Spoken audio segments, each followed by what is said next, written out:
Ambrosio Rianzares-Bautista's 1898 Declaration of Philippine Independence. Now, this is another document that we are going to check. This time, this document would be telling us, would be giving us an idea of how or what are the things contained in the Declaration of the Philippine Independence. Of course, this was written by Ambrosio Rianzares-Bautista. He was born in Binyan on December 7, 1830, and he was a distant relative of Jose Rizal. Now, he was a lawyer, but apart from that, he joined several organizations also, like the propaganda, the La Liga Filipina. And when the La Liga Filipina was dissolved because Jose Rizal was arrested and exiled to the Pitan, there were two factions that came after La Liga. One, or the first faction, was the Katipunan, which we discussed a while ago, wherein part of the code of the Katipunan was the Cartilla, and the other faction became the Cuerpo de Compromisarios. Now, this is a group of members of this group actually wanted to make like a compromise with the Spaniards. Now, during this time, this is 1898, Ambrosio Rianzares Bautista was considered to be a war counselor of Emilio Aguinaldo. Now, try to remember, Andres Bonifacio died, he was executed, and after that, Emilio Aguinaldo took over the role of the revolution. He appointed Ambrosio Rianzares Bautista as war counselor.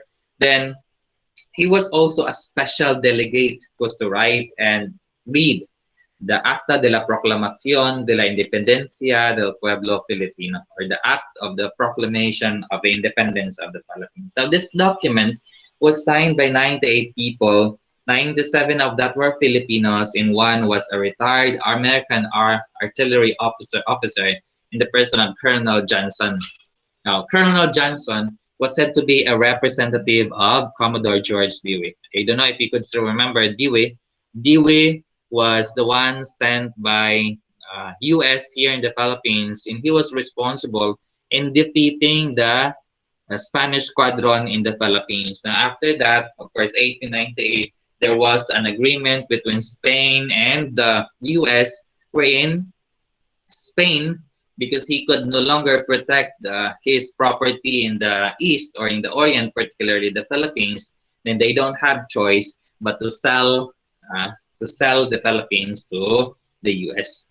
Now, of course, apart from the task of writing and reading the Act of the Declaration or the Act of the Proclamation of the Independence of the Philippines, Ambrosio Rianzares Bautista was also the one responsible for waving the Philippine flag. I don't know if you could remember in your elementary, your teachers, they would say, sa balkonahe ng mansyon ni Emilio Aguinaldo sa Kawit, Cavite, kaniyang iwinagayway ang bandila ng Pilipinas noong ika-12 ng Hunyo, 1878.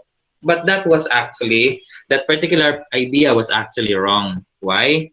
Because it was not Emilio Aguinaldo who waved the Philippine flag. He did unfurl the flag, but it was not him who waved it. It was actually Ambrosio Rianzares Bautista who waved the flag, not in the balcony of the mansion of Aguinaldo, because during that time, the mansion doesn't have balcony, but it was in the central window of the mansion. Now, after or during during the time that the flag is being waved, the Marcha Filipina Magdalo, which became the Philippine national anthem, was also being played. Okay. Now, of course, after the Spanish-American War and the Filipino-American War, what happened to Bautista? He was appointed as judge of the Court of First Instance in Pangasinan, and among the laborers and peasants, because he would always give them free legal assistance as a lawyer, then he was known as Don Bosyong. Now, bad fate happened to Don Bosyong because at the age of 73, he died because of a fatal fall from a horse-drawn carriage. Meaning, nahulog siya sa kalesa. Nahulog siya sa kalesa, and that caused his death. Now, this time, We will be looking into the content of the proclamation of the independence of the Filipino people. This was made by Ambrosio Rianzares-Bautista, and he did that by virtue of the order of a dictator. Don Emilio, I mean Emilio Aguinaldo during that time was the dictator of the country because immediately after his return to the country, he was exiled. He was in exile in Hong Kong.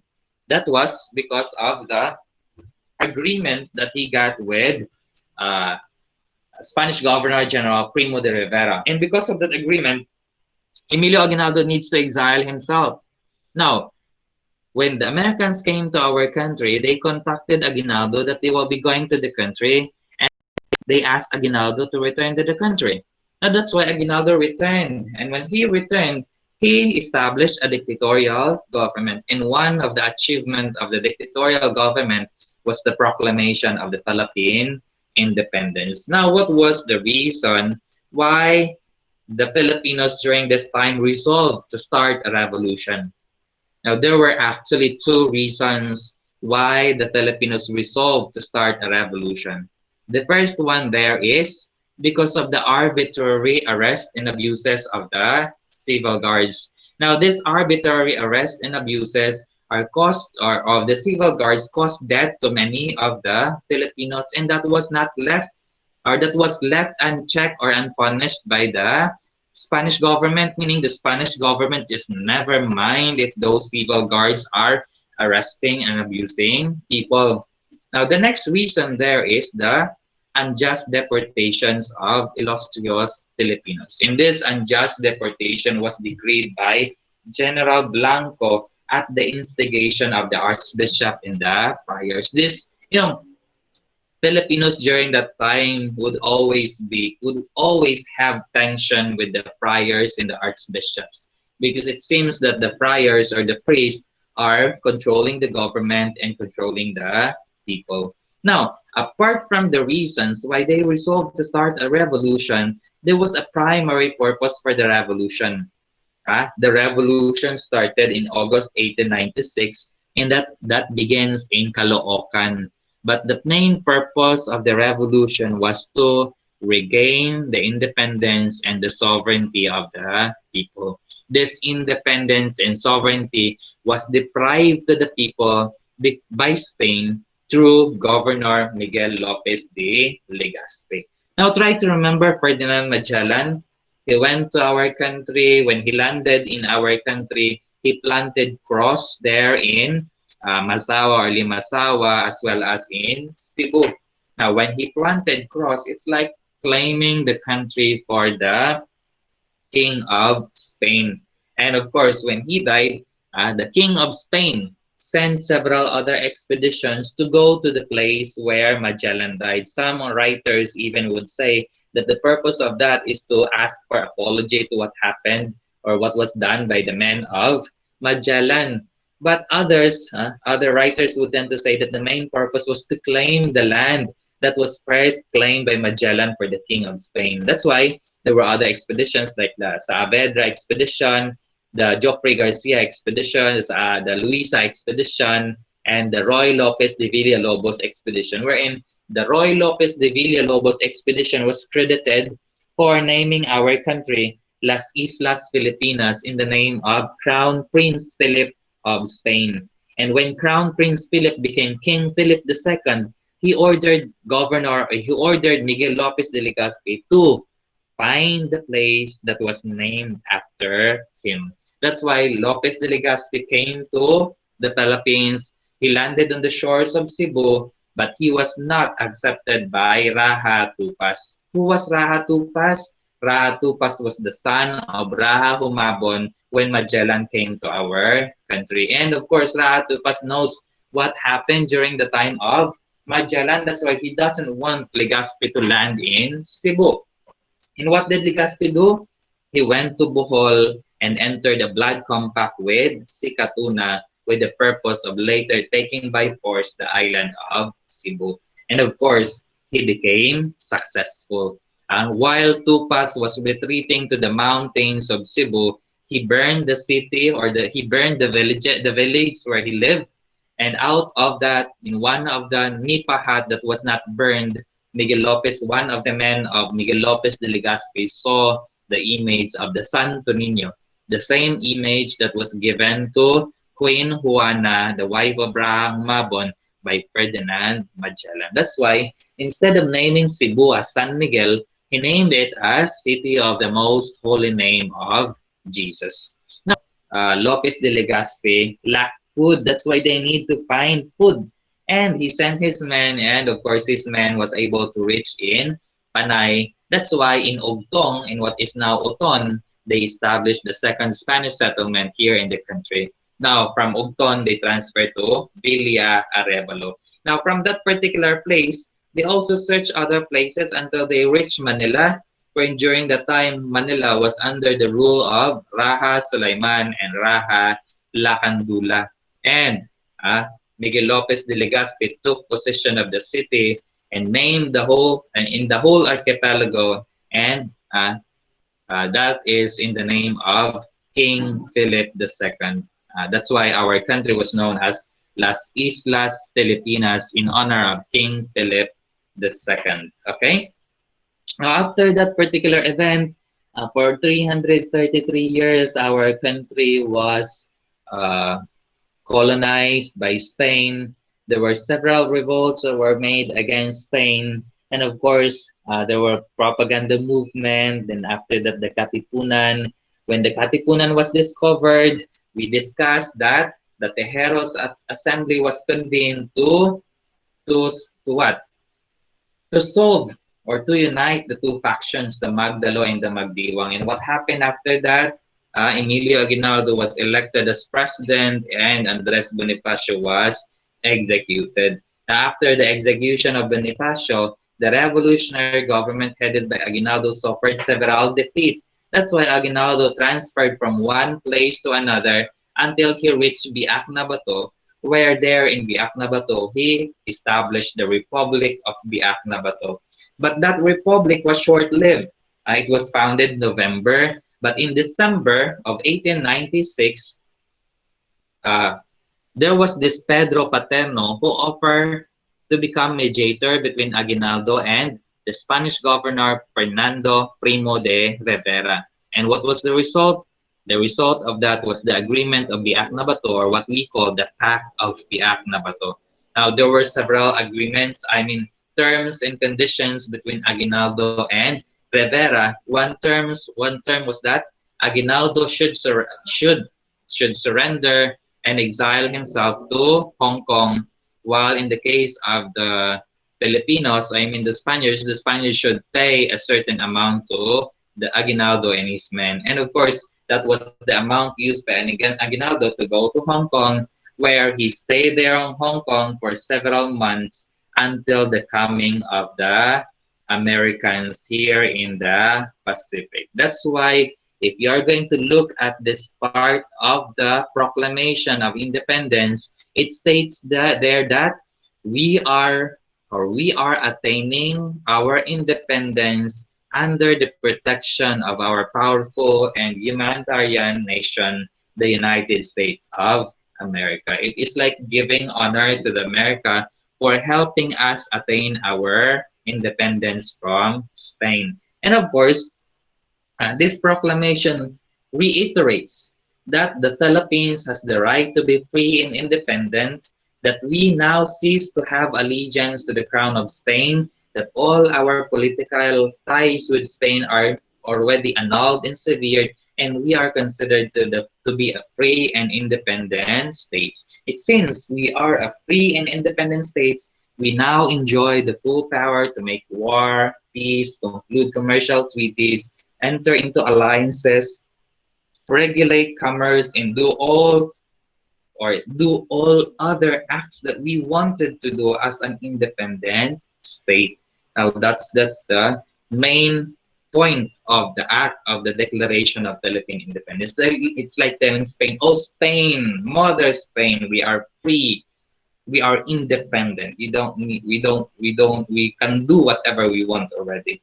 Now apart from that, this document also approves ratify and recognize all the orders made by Aguinaldo as dictator and supreme head of the Philippines. It also gives honor to Aguinaldo in what particular way? Because in spite of his humble origin, the idea of freedom, the idea of redemption that was dreamed by Jose Rizal was given to us, and we were able to free ourselves from the domination of Spain. Okay? Now, apart from that, this act of the Declaration of Philippine Independence also is a form of punishment for the impunity of the Spanish government. Why? Because the Spanish government knew the Spanish government knows that there were abuses being committed by the officials that it sent that it sent that were sent here in the Philippines. But even though there were abuses by those officials sent here in the country, the Spanish government is just silent among those. Now, examples of these abuses were done with Rizal when Rizal was unjustly executed, and there were also others that were unjustly executed because of the insatiable friars, their hydropical thirst for vengeance. Now, apart from that, Burgos, Gomez, and Zamora also were hanged because of the intrigues of the so-called religious corporations, and they were considered to be, they were instigated as the leaders of the Cavite Mutiny that happened on January 21, 1872. Now, all those things were actually the reason why the Declaration of the Independence was made, because we need, according to the Declaration, we need to tell Spain that we did this because you didn't mind the problems that we have. Of course, I mentioned that a while ago that the first spark of the revolution broke out in Caloocan. Then, of course, this declaration also conferred to Aguinaldo all the powers necessary to enable him to discharge the duties of the government, including the prerogatives of granting pardon and amnesty. And one of the most important part also that is mentioned in the document is it tries to explain the Philippine or the components or the parts of the Philippine flag. Now, we were taught in elementary of the different characteristics, or I mean different significance, or I mean the significance of the flag, right? For example, blue, red, and white. We were taught that blue stands for peace, red for bravery, and white for purity, which is actually wrong. Why? Because if we are going to read the act of the Declaration of Philippine Independence, the colors blue, red, and white commemorates the flag of the United States of America, which means that the colors were actually the colors of the flag of the US. And why is it that we are following it? It's because we wanted to tell them that we have a profound gratitude to the United States. Now, the eighth ray signifies the eight provinces that first initiated revolt against Spain, like Manila, Cavite, Bulacan, Pampanga, Nueva Ecija, Bataan, Laguna, and Batangas. And the sun represents the gigantic step made by the sun or made by the Filipinos in order for us to attain progress and civilization.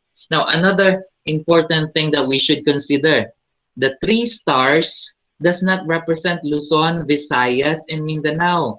Class, try to understand that.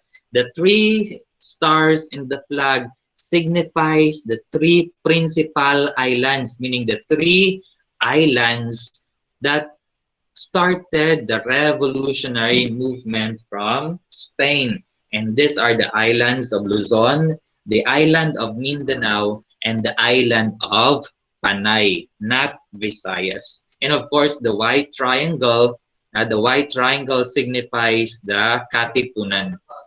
The most important thing, the triangle that we could see there in the flag signifies the Katipunan. Okay?